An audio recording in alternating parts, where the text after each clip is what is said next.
Hola a todos, muy buenas.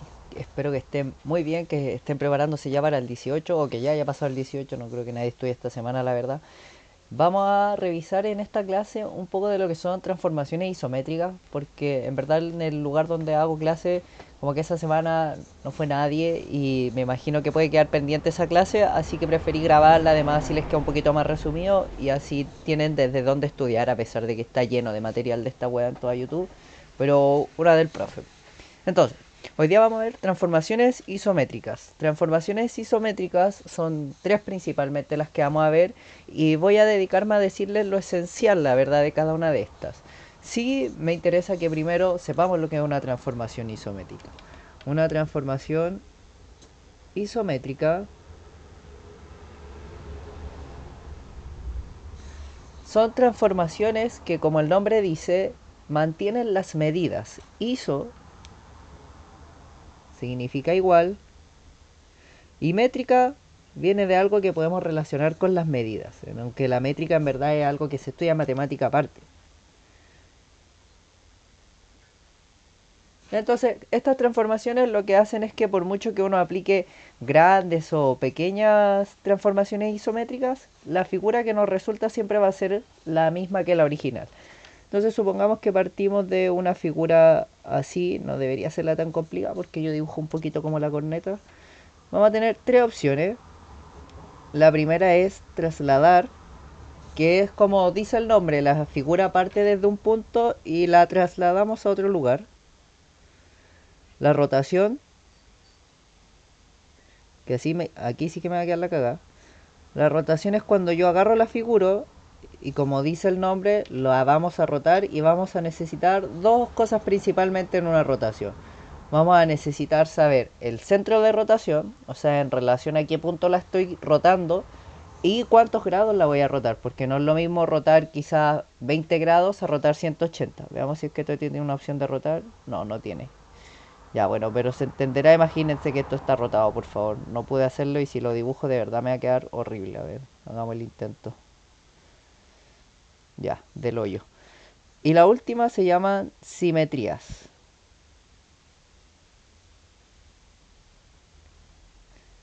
Las simetrías las vamos a relacionar con algo como colocar un espejo.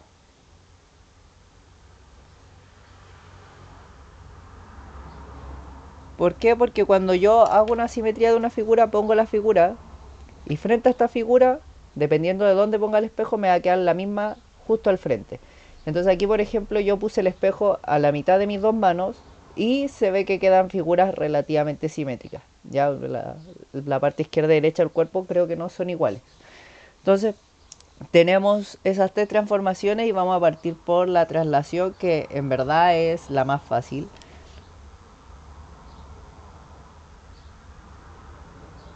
La traslación va a necesitar una posición original,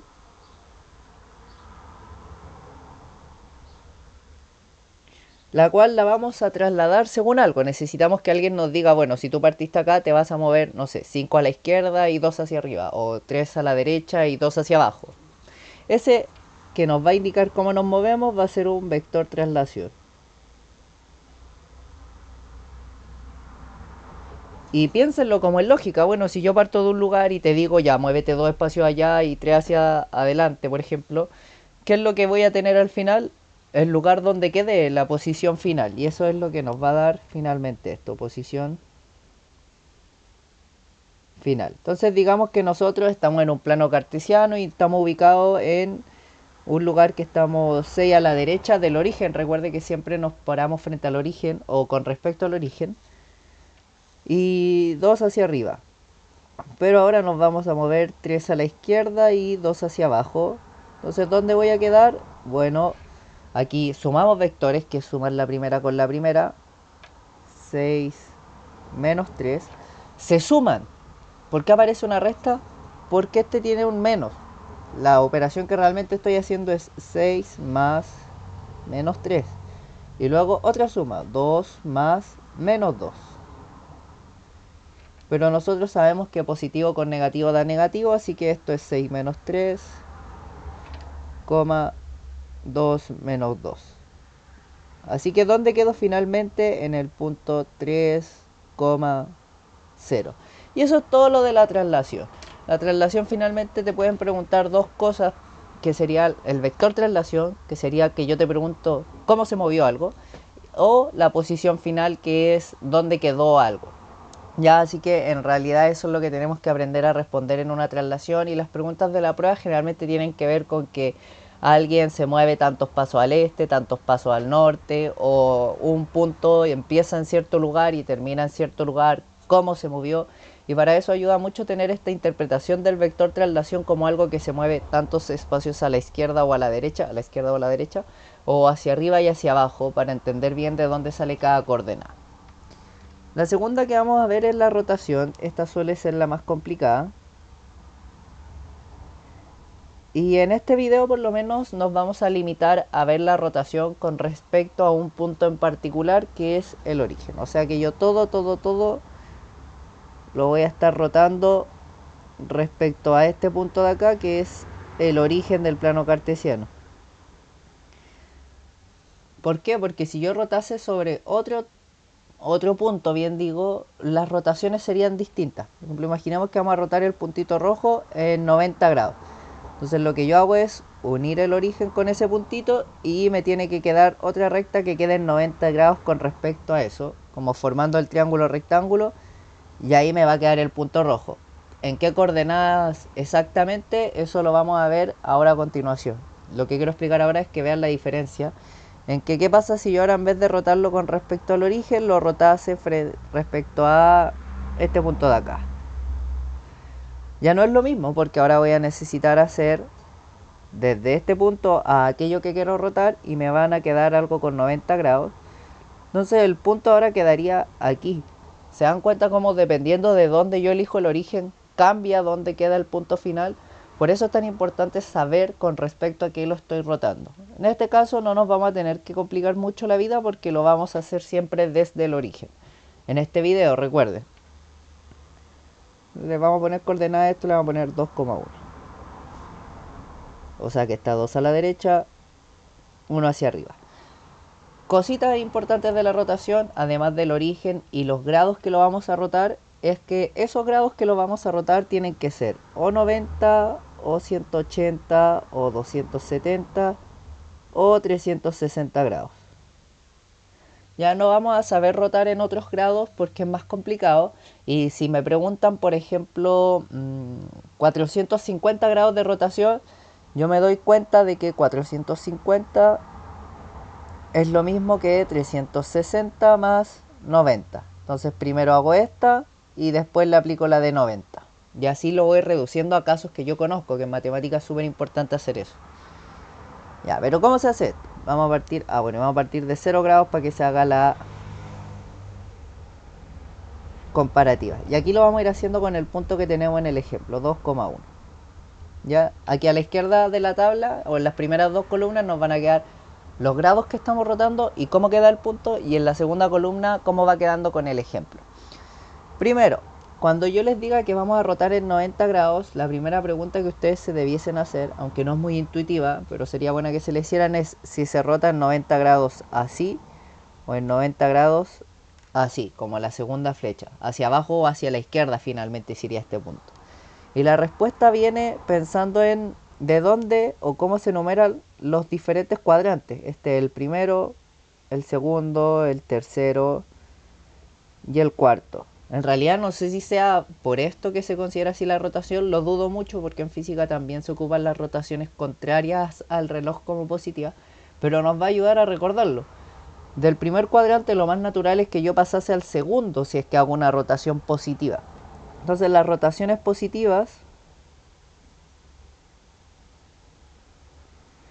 van a ser contrarias al reloj.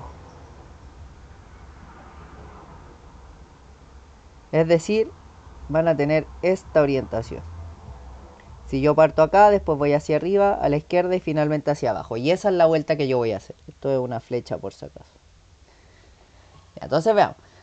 Cuando lo roto en 90 grados, y en verdad en cualquier rotación que yo vaya haciendo de 90 grados, yo siempre me lo aprendí así. Vamos a tener un nuevo punto, donde la segunda coordenada siempre intenta pasar al primer lugar. Entonces va a pasar por arriba, como que lo va a desplazar, lo va a echar. Y como eso es súper mala clase, le vamos a poner un signo menos al frente. O le vamos a cambiar el signo. Quizás sea mejor entenderlo desde un principio como que le vamos a cambiar el signo. La que pasa por arriba cambia su signo. Y la primera coordenada inicialmente va a quedar desplazada entonces a una segunda posición. Y como él no molestó a nadie, sino que fue desplazado, lo vamos a dejar en la segunda posición así nomás, con su signo.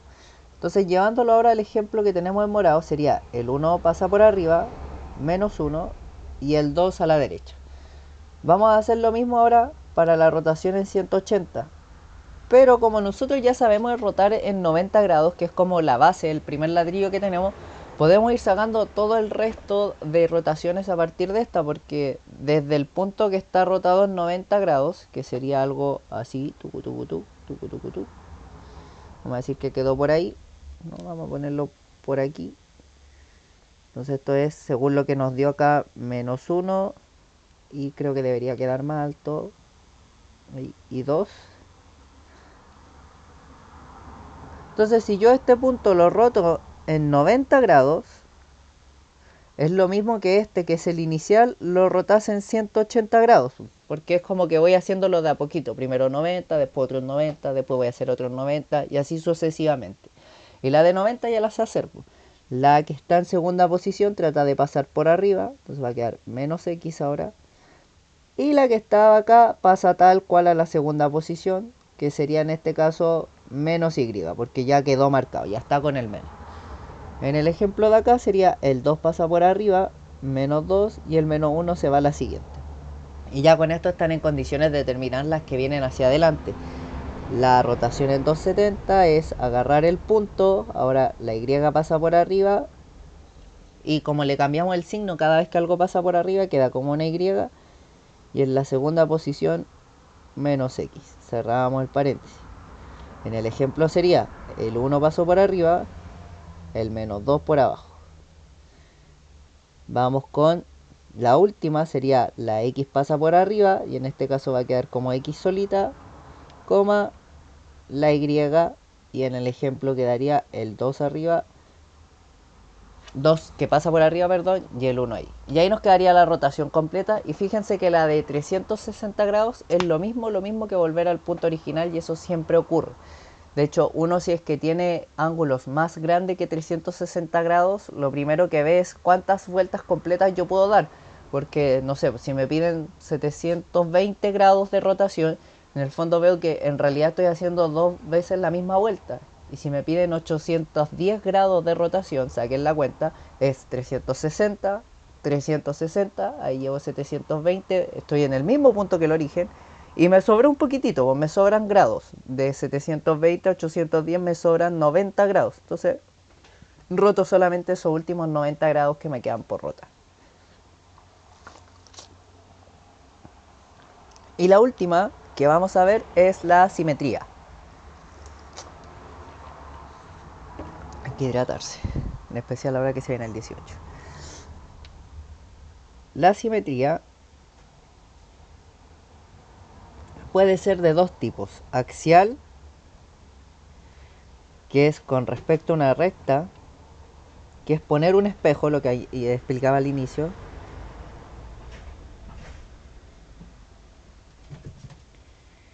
Y central,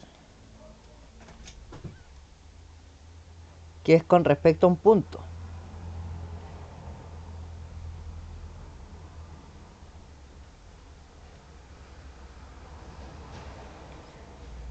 Las simetrías axiales que ustedes van a encontrar van a ser principalmente con respecto al eje X y al eje Y. Entonces cuando yo... Uy, se me está escondiendo Martín, que es un peluche que me regalaron. Aquí tengo otro. Esos son mis profesores asistentes. No sé si se alcancen a ver, pero ahí... Cuando tenemos una simetría axial... Voy a dejarlo acá mejor porque se me están cayendo. Y si se mueve el cable me va a quedar la cagada acá, no se va a ver nada en el video. La simetría axial generalmente va a ser con respecto o poniendo el espejo en el eje X o poniendo el espejo en el eje Y.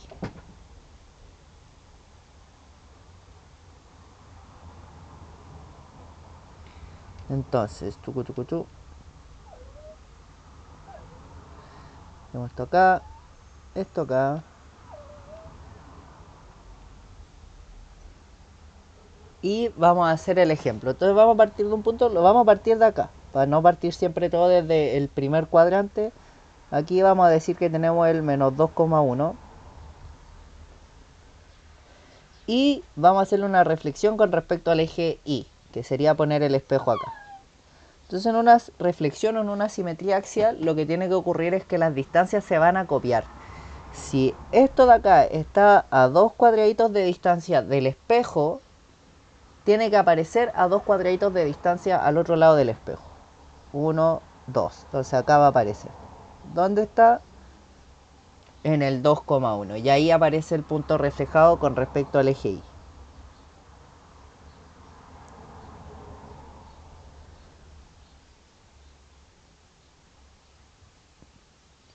Y podemos ver algunas cosas que se mantuvieron constantes. Cuando yo refleje algo con respecto al eje Y, la coordenada en Y se va a mantener constante, pero la coordenada con respecto al eje X va a cambiar. De menos 2 cambió a 2, cambió de signo de hecho. Lo mismo si yo lo hubiese hecho acá con el punto, aquí tengo menos 1,2. Entonces cuando ponga el espejo hay un cuadrado de distancia, y esto aparece en el 1,2. La coordenada en Y se mantuvo igual, pero cambió la coordenada en X. Entonces, donde yo pongo el espejo, esa se va a mantener constante. Puse el espejo en el eje Y, se mantiene constante la coordenada en Y. Ahora, ¿qué pasa si yo pongo el espejo con respecto al eje X? Entonces ahora tengo que ver cuál es la distancia con el eje X. Y este tiene un cuadradito de distancia, lo colocaría acá. ¿Y este punto dónde está? En el menos 2, menos 1. Y podemos apreciar algo similar a cuando ponemos el espejo en el eje Y, solo que ahora como el espejo se puso en el eje X, la que se mantuvo igual es la coordenada X. Si yo vengo y lo hago con respecto a este punto de acá, ¿cuántos cuadraditos de distancia tengo? 1, 2. Entonces, 1, 2. Y aquí quedaría el punto. ¿Dónde está? En el menos 1, menos 2. ¿Cuál cambió de signo? La Y. ¿Cuál se mantuvo constante? La X, que es donde yo había puesto el espejo. Y así van a funcionar las simetrías respecto o en cuanto a medidas. Algo importante que tienen que saber hacer en simetrías, eso sí, es recordar que esto es como un espejo.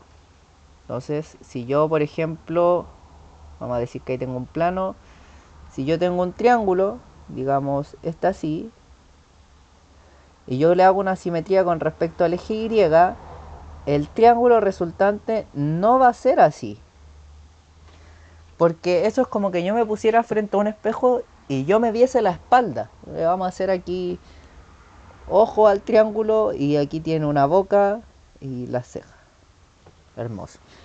Entonces cuando yo veo un espejo, yo no me veo la espalda, yo no me vería así.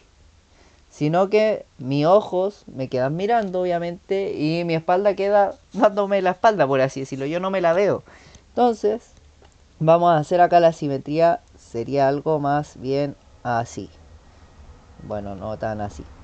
Así, así, así. Ya no voy a dejar que me arregle la figura, si no va a quedar.